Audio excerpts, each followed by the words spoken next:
Hi everyone, இன்றைக்கி செம்ம இன்ட்ரெஸ்டிங்கான டாபிக் இருக்குது. ஸோ டைம் வேஸ்ட் பண்ணாமல் வாங்க வீடியோக்குள்ளே போகலாம். ஸோ இந்த வீடியோவில் என்ன பார்க்க போகிறோம் அப்படின்னா, சன்பர்ஸ்ட் எஃபெக்ட் வந்து எப்படி க்ரியேட் பண்ணுறது அப்படின்னு தான் பார்க்க போகிறோம். யூஸ்வலாக இதை எப்படி பண்ணுவாங்க அப்படின்னா, நம்ம லாஸ்ட் வீடியோவில் ஒரு வீடியோ போட்டிருந்தோம்.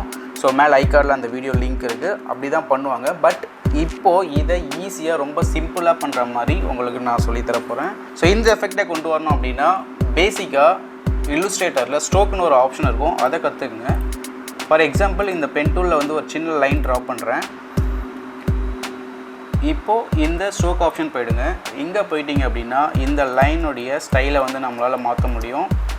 ஸோ அதனுடைய thickness and dash line. So dash line போயிட்டீங்க அப்படின்னா அதனுடைய கேப் எவ்வளோ இருக்கணும், அந்த டேஷோடைய வித் எவ்வளோ இருக்கணும், இதெல்லாமே நம்மளால் இங்கே ஃபிக்ஸ் பண்ண முடியும். ப்ளஸ் ஆரோ ஹெட்ஸும் இங்கே நம்ம செட் பண்ணலாம். ஆரோ ஹெட்ஸ் போயிட்டிங்க அப்படின்னா ஆரோவுடைய எண்ட் எப்படி இருக்கணும், ஸ்டார்டிங் எப்படி இருக்கணும் அப்படிங்கிறது நம்மளால் கொடுக்க முடியும்.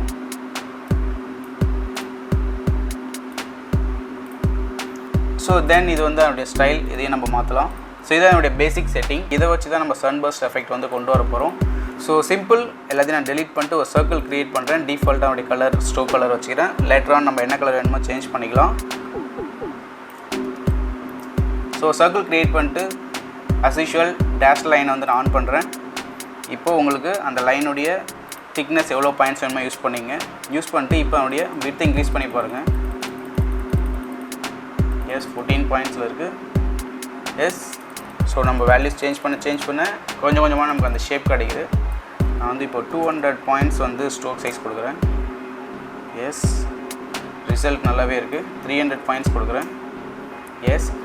இந்த இடம் பார்த்திங்கன்னா நம்மளுக்கு வந்து ஜாயின் ஆகணும். ஸோ அது வரைக்கும் உங்களுடைய வேல்யூஸ் வந்து இன்க்ரீஸ் பண்ணிகிட்டே இருங்க. ஸோ 335 ஆல்மோஸ்ட் வந்து நமக்கு நல்ல ரிசல்ட் கிடச்சிருக்கு. அதுக்கப்புறம் அவனுடைய ஸ்டைல் சேஞ்ச் பண்ணணும், இல்லை கலர் சேஞ்ச் பண்ணணும் அப்படின்னா ரொம்ப சிம்பிள். ஸோ என்ன பண்ணுங்கள், ஆப்ஜெக்ட் மெனு போங்க, எக்ஸ்பாண்ட் கொடுங்க, fill stroke just give it okay கொடுங்க. இப்போது இது எல்லாமே தனித்தனி எலமெண்ட்ஸாக பிரேக் ஆகிடுச்சு. அகெயின் வந்து நீங்கள் அன்குரூப் பண்ணிக்கலாம். அண்ட் ரிலீஸ் காம்பவுண்ட் பார்த்து கொடுத்துடலாம். ஸோ எல்லாமே தனித்தனியாக வந்து உங்களால் செலக்ட் பண்ண முடியும். தென் அவருடைய ஃபில் கலர் சேஞ்ச் பண்ணணும் அப்படின்னாலும் அஸ் யூஷுவல் நீங்கள் என்ன கலர் வேணுமோ மாற்றிக்கலாம். ஓகே. ஸோ இப்போ எனக்கு வந்து நம்மளுடைய டாக்குமெண்ட் சைஸும் மட்டும் தான் இந்த சன்பர்ஸ்ட் வேணும், எக்ஸ்ட்ரா அவுட்டர் ஏரியா தேவையில்லை அப்படின்னா ரொம்ப சிம்பிள். ஆல்ரெடி நம்ம ஆப்ஜெக்டை வந்து எல்லாமே பிரேக் பண்ணிட்டோம். ஸோ எல்லாமே சேர்த்து செலக்ட் பண்ணுங்கள், இன்க்ளூடிங் அந்த பேக்ரவுண்டில் இருக்கிற எல்லோ பாக்ஸோடு சேர்த்து செலக்ட் பண்ணுங்கள். So then shape builder tool எடுங்க, ஆல் கீயை ஹோல்ட் பண்ணுங்கள், ஜஸ்ட் மைனஸ்.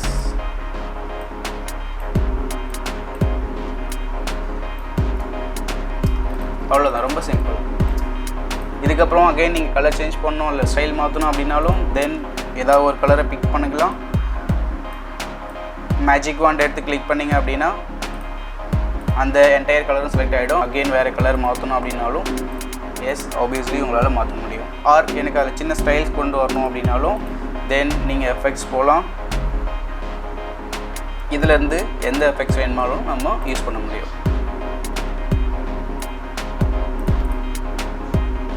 ஓகே. இந்த மாதிரி எக்கச்சக்க டிப்ஸ் நம்ம சேனலில் வந்துகிட்டே இருக்கும். ஸோ அதெல்லாம் நீங்கள் லேர்ன் பண்ணிகிட்டே இருக்கணும் அப்படின்னா டெய்லி ஒரு 5 மினிட்ஸ் ஸ்பெண்ட் பண்ணுங்கள். நம்ம சேனலை சப்ஸ்கிரைப் பண்ணுங்கள், அப்புறம் பெல் ஐக்கானை ப்ரெஸ் பண்ணுங்கள். மறக்காமல் உங்கள் ஃப்ரெண்ட்ஸ், கொலீக்ஸ், டீம்மேட் எல்லாருக்கும் ஷேர் பண்ணுங்கள். பாய்.